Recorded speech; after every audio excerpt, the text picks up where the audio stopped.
Hello friends, आप सभी का हमारे यूट्यूब चैनल ट्रिक्स सबसे तेज में स्वागत है। आपको हमारे चैनल पर ट्रिक सीखने को मिलती है जिससे कि आंसर बहुत ही कम समय में आ जाए, कोई भी कंफ्यूजन ना रहे। तो अगर आप चैनल पर नए हैं तो तुरंत चैनल को सब्सक्राइब कर लीजिए। तो चलिए स्टार्ट करते हैं। पहला क्वेश्चन है, PQR किसी कार्य को 18, 24, 36 दिनों में कर सकते हैं। इसका मतलब है कि हमारे पास तीन व्यक्ति हैं, P, Q और R। ठीक है, P करता है 18 दिन में कार्य को, P 18 दिन में करता है। ठीक है, Q आपका 24 दिन में करता है और R आपका 36 दिन में कार्य को करता है। लेकिन कार्य कितना है ये किसी को नहीं पता। कह रहा है कि तीनों मिलकर कार्य को कितने दिनों में समाप्त करेंगे, लेकिन कार्य तो पता ही नहीं है कितना है। तो कैसे पता करते हैं, आप इनका एलसीएम ले लेते हैं और पता चल जाता है कितना कार्य है। 24, 18 और 36 का जो एलसीएम आएगा वो आएगा 72। 72 18 से कटा दो, 4 बार में कटेगा। 24 से कटा दो, 3 बार में कटेगा। 36 से कटा दो, 2 बार में कटेगा। जिससे कटाया है उसी के सामने लिखना है। मैंने 18 से कटाया, 72 को 4 बार में गया तो 18 के सामने ही लिखना है। इससे ये मालूम रहेगा कि इससे हमने कटाया था, 24 से कटाया था, 72 को 18 से कटाया था, 2 बार में कटा था। ठीक है, इसका मतलब क्या है, P हमारा 18 दिन में कार्य को कर रहा था तो एक दिन में 4 करेगा। ये इनका एक दिन का काम है तीनों का। ठीक है, R आपका 36 दिन में कर रहा है तो इसका मतलब एक दिन में 2 करेगा, तभी तो 36 दिन में 72 करेगा। ये तीनों का एक दिन का काम है। तो पूछ रहा है क्वेश्चन में कि तीनों मिलकर कार्य को कितने दिन में करेंगे। जब ये तीनों मिल जाएंगे तो एक दिन में कितना कार्य करेंगे, 9। 4 और 3 7 और दोनों एक दिन में 9 कार्य करेंगे। और कार्य है कितना, कार्य है 72। जब एक दिन में 9 करेंगे तो 72 कितने दिन में करेंगे, 9 8 72, 8 दिन में कट गया, यानी कि 8 दिन में करेंगे। भाई पहला ऑप्शन सही जवाब है। समझ में आ गया सभी को। चलिए अब देखेंगे अगला सवाल। अगला सवाल है, यदि 9x - 4y, ठीक है, 7x + 8y के बराबर है तो x और y का अनुपात ज्ञात करें।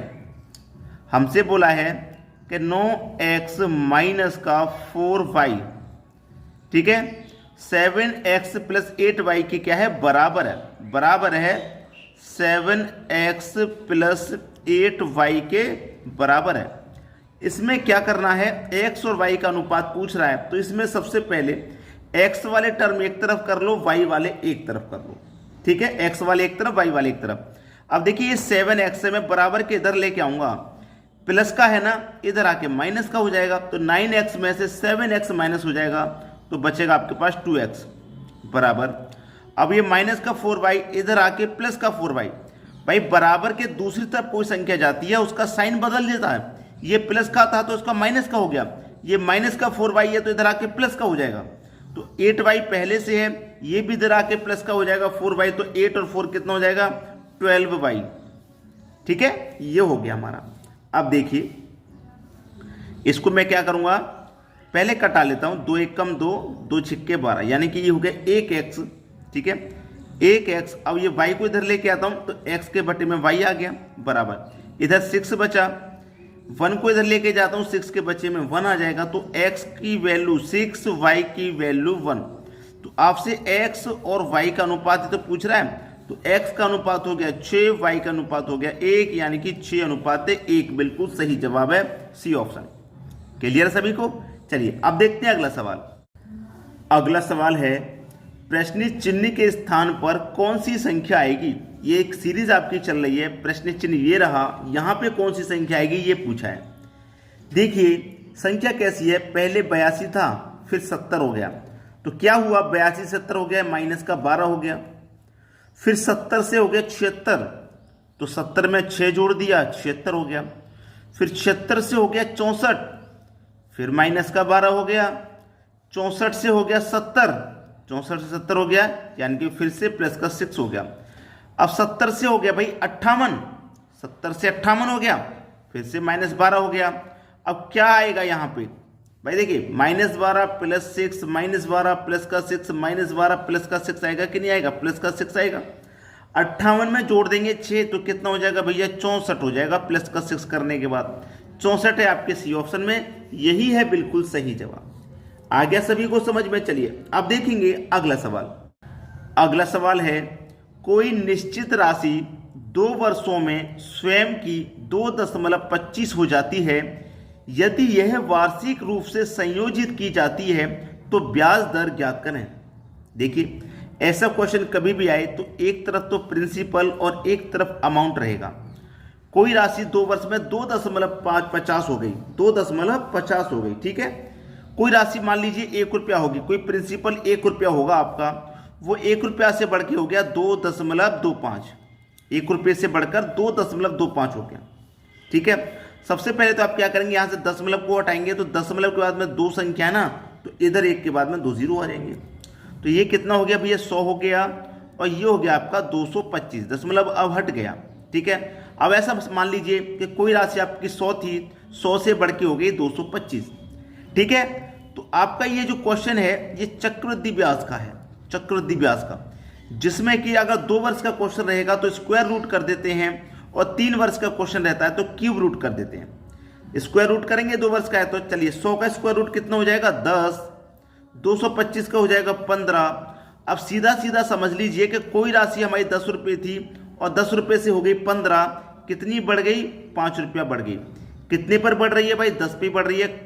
लाभ या हानि जो भी होता है वो प्रिंसिपल पर ही होता है, तो बट्टे 100, 10 गुने 100, प्रतिशत के लिए गुने 100, 10 से कटा दूंगा 100 को 10 बार में, 5 कमल पे 10 से कर दूंगा 50%। आपका आंसर आ गया पहला ऑप्शन। क्लियर है? चलिए अब देखते हैं अगला सवाल।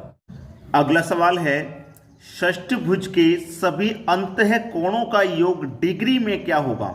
डिग्री में पूछ रहा है। तो मैं आपको बता दूं, योग निकालने का जो फॉर्मूला होता है छोटा सा है, n-2, ठीक है, इनटू 180 डिग्री। ये कब के लिए पता है? ये कब के लिए? ये अंतः कोणों का योग। अगर बाह्य कोण का योग पूछेगा तो वो अलग है थोड़ा सा, लेकिन अंतः कोण का कभी भी पूछेगा तो n-2 मल्टीप्लाई 180 डिग्री, ठीक है। चलिए यहां पे n कितना है, षष्ठभुज। षष्ठभुज आपने सुना होगा, पढ़ा होगा। षष्ठभुज क्या होता है? 6 कोने वाला जो एंगल होता है, 6 कोने वाला, उसको षष्ठभुज कहते हैं। तो ये हमारा षष्ठभुज यानी कि 6 भुजाओं वाला एंगल है, ठीक है।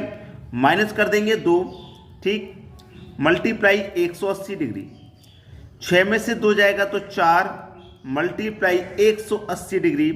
अब 18 चौक कितना हो गया, 72, और एक ही जीरो यानी कि 720 डिग्री। किस ऑप्शन में है? सी ऑप्शन में। ये आपका सही जवाब है। क्लियर है? चलिए अब देखते हैं अगला प्रश्न। अगला सवाल है, ए, बी और सी की आयु का अनुपात 3, 4, 5 है। ए, बी और सी इनकी आयु का जो अनुपात है वो है 3, 4 और 5, ठीक है। ये इनकी आयु का अनुपात है। यदि उनकी आयु का औसत 24 है, औसत यानी कि एवरेज 24 है, मैंने आपको बहुत बार बताया है भाई कि अगर आपको प्रश्न में योग दिया जाए तो अनुपातों का योग करके डिवाइड कर दो, औसत दिया गया अनुपातों का औसत कर दो, एलसीएम दिया जाता अनुपातों का एलसीएम, अंतर दिया जाता अनुपातों का अंतर, जो दिया जाएगा प्रश्न में अनुपातों का वही करना। अब यहाँ पे औसत दिया गया है तो अनुपातों का औसत ही निकालेंगे आप। तो 3, 4, 5 का औसत कितना हो जाएगा, 4। तो इस औसत में अनुपात के औसत से डिवाइड कर दो, 4, 6, 24, 6 बार में जाएगा। पूछा क्या प्रश्न में, बी और सी की आयु का योग, बी और सी की आयु का योग। तो बी और सी की आयु निकाल लो पहले। 6 कमल पे 4 से करेंगे 24, 5 से करेंगे तो 30, दोनों की आयु निकल के आ गई। 24 और 30 को जोड़ देंगे तो ये हो जाएगा आपका 54 वर्ष। योग कितना हो गया भाई, 54 वर्ष हो गया, यानी कि बी ऑप्शन सही जवाब हो गया। क्लियर है? चलिए अब देखते हैं अगला क्वेश्चन। अगला प्रश्न है, त्रिभुज के आधार में 10% की वृद्धि की जाती है। त्रिभुज की ऊंचाई में कितनी कमी की जानी चाहिए ताकि क्षेत्रफल अपरिवर्तित रहे? प्रतिशत वैल्यू हमारे पास 10% है, इसकी फ्रैक्शन वैल्यू हो जाती है 1/10, ठीक है। अब ये क्या हो गया, लंबाई गुने ऊंचाई होता है, हाइट यानी कि गुना है लंबाई गुने ऊंचाई यानी कि हाइट। तो लंबाई आपकी कितनी हो जाएगी 10, और 10 में जोड़ देंगे 1 तो 11 हो जाएगी आपकी हाइट। लंबाई गुने हाइट यानी कि चौड़ाई विड्थ होता है, लेकिन लंबाई गुने हाइट यहाँ पे दिया गया है, और इसका एरिया दिया गया है कितना है, लंबाई और हाइट का जो एरिया है वो दिया गया है, लंबाई गुणे हाइट एरिया होता है, तो 10 का मल्टीप्लाई मैं 11 से कर दूंगा तो 110 हो जाएगा। फिर उसने बोला है कि त्रिभुज की ऊंचाई में कितनी कमी करें, ऊंचाई यानी कि हाइट में कितनी कमी की जानी चाहिए ताकि क्षेत्रफल अपरिवर्तित रहे, यानी कि क्षेत्रफल में कोई परिवर्तन ना हो, अपरिवर्तित रहे। 110 है तो 110 ही रहे, तो हाइट में कितने की कमी करेंगे। पहले 11 थी हाइट, मैं 10 कर देता हूँ, और यहाँ कितना करना पड़ेगा, लंबाई को 11 करना पड़ेगा, तभी तो दोनों का मल्टीप्लाई 110 आएगा। तो हाइट में हमने 1 की कमी की है। हाइट में कितने की कमी की, हाइट में कमी की 1 की, कितने पर, 11 थी ना, 11 पर की थी। और मल्टीप्लाई प्रतिशत के लिए आप 100 से करते हैं, मालूम है। 11 से कटाऊंगा, 11 से 9 बार में 99, 1 बचेगा 1 ऊपर और बट्टे में 9, तो 9.1/9, नहीं 11 से डिवाइड किया, सॉरी 11 से डिवाइड किया तो बट्टे में 11 आएगा, 9 नहीं 11, इधर लिख देता हूँ 9.1/11, क्योंकि 11 से हम जब डिवाइड कर रहे हैं तो बट्टे में 11 ही आएगा। ये है बिल्कुल सही जवाब, ठीक है, 9.1/11, 9.1/11 पहला ऑप्शन, ठीक है। चलिए अब देखते हैं आगे। अगला सवाल है, एक दुकानदार 9 वस्तु बेचकर एक वस्तु के विक्रय मूल्य के बराबर लाभ अर्जित करता है। सेलिंग प्राइस उसका कितना है भाई, 9 है, ठीक है। चलिए अब सेलिंग प्राइस जो है उसमें से मैं माइनस कर दूंगा 1 को, यानी कि 1 का तो लाभ हो रहा है, 9 बेचने पर 1 का लाभ हो रहा है, तो मैं लाभ को माइनस कर दूंगा, तो मेरे पास क्या बचेगा भाई, प्रॉफिट। 1 का 1 प्रॉफिट हो रहा है, एक वस्तु के बराबर लाभ हो रहा है, तो मैं सेलिंग प्राइस में से जो मुझे 1 रुपये का प्रॉफिट हो जाए, मान लीजिए 9 रुपये की चीज में मुझे 1 रुपये का प्रॉफिट है, तो 9 में से 1 रुपये घटा दूंगा मैं, तो मेरे पास क्या बचेगा भाई, कॉस्ट प्राइस बचेगा कि नहीं बचेगा। तो 9 में से 1 गया, 8 मेरा कॉस्ट प्राइस है भाई। 9 वस्तु को बेचकर 1 का ही तो लाभ हो रहा है, तो मैं लाभ को घटा दूंगा, तो मेरे पास क्या बचेगा, कॉस्ट प्राइस ही बचेगा, जो वैल्यू थी वही बचेगी। लाभ को अगर मैं घटा दूं, मान लो मैं कोई चीज को 100 रुपये में खरीद के लाया और उसे 110 रुपये में बेच रहा हूँ, 110 में बेच रहा हूँ, तो मुझे फायदा कितने का हो रहा है, 10 रुपये का ही तो फायदा हो रहा है। अगर मैं 110 में ना बेचूं, इस फायदे को माइनस कर देता हूं, तो मेरे पास क्या 100 रुपये की चीज रह जाएगी, जो वैल्यू थी वही रह जाएगी, ठीक है। चलिए एक वैल्यू का फायदा हो रहा है, एक वस्तु का फायदा हो रहा है, कॉस्ट प्राइस पे होता है फायदा हमेशा, कॉस्ट प्राइस आपका 8 है, और प्रतिशत के लिए 100 से मल्टीप्लाई कर देते हैं। 8 से कटाऊंगा इसको तो 12.5% होता है, 8 से 100 में डिवाइड करेंगे हमेशा 12.5% आता है, यानी कि डी ऑप्शन बिल्कुल सही जवाब है। चलिए अब देखते हैं अगला क्वेश्चन। अगला प्रश्न है, समबाहु त्रिभुज का परिमाप 12 सेंटीमीटर है, त्रिभुज का क्षेत्रफल ज्ञात करो। त्रिभुज, मैं एक त्रिभुज बनाता हूं पहले यहां समझाने के लिए, ठीक है। त्रिभुज, ये वाली भुजा भी ए है, ये वाली भुजा भी ए है, ये वाली भुजा भी ए है, तो त्रिभुज की तीनों भुजा हो गई। कितनी हो गई भैया, तीनों भुजा, ये वाली भी ए, ये वाली भी ए, ये वाली भी, तो क्या हो गई दोस्तों, तीनों भुजाएं मिला करके। अब जबकि यहां पे दे रखा है समबाहु त्रिभुज का परिमाप, यानी कि परिमाप हमें कितना दे रखा है, 12 सेंटीमीटर का, और यहां पे परिमाप कितना है, ये रहा परिमाप आपका ए, बी और सी, यानी कि तीनों भुजाएं आपकी ए हैं, तो कितना हो जाएगा परिमाप, ये हो जाएगा 3a, ठीक है।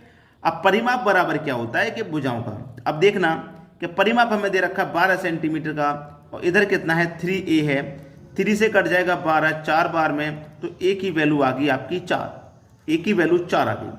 अब पूछा क्या है, एरिया, क्षेत्रफल का मतलब एरिया पूछ रहा है, तो यहां पे एरिया बराबर क्या फॉर्मूला लगता है, √3/4 इंटू ए का स्क्वायर, ठीक है, ये लगता है। तो ए का मान अब आप निकाल लेंगे, ठीक है, ए का मान निकाल लो भैया, √3/4 इंटू ए का मान आपको मालूम है 4 है, ए का मान कितना है भाई, ए का मान आपको मालूम है 4, तो 4 का क्या हो रहा है स्क्वायर, तो मैं क्या कर लूंगा 4 × 4 कर सकता हूं, तो 4 से 1 4 तो कट जाएगा, तो 4 का मल्टीप्लाई √3 से हो जाएगा, तो 4√3, ये आपका आंसर हो गया 4√3, बस खत्म क्वेश्चन, बी ऑप्शन सही जवाब है। तो दोस्तों आज के वीडियो में इतना ही, वीडियो कैसा लगा कमेंट करके जरूर बताइएगा, ठीक है दोस्तों, धन्यवाद।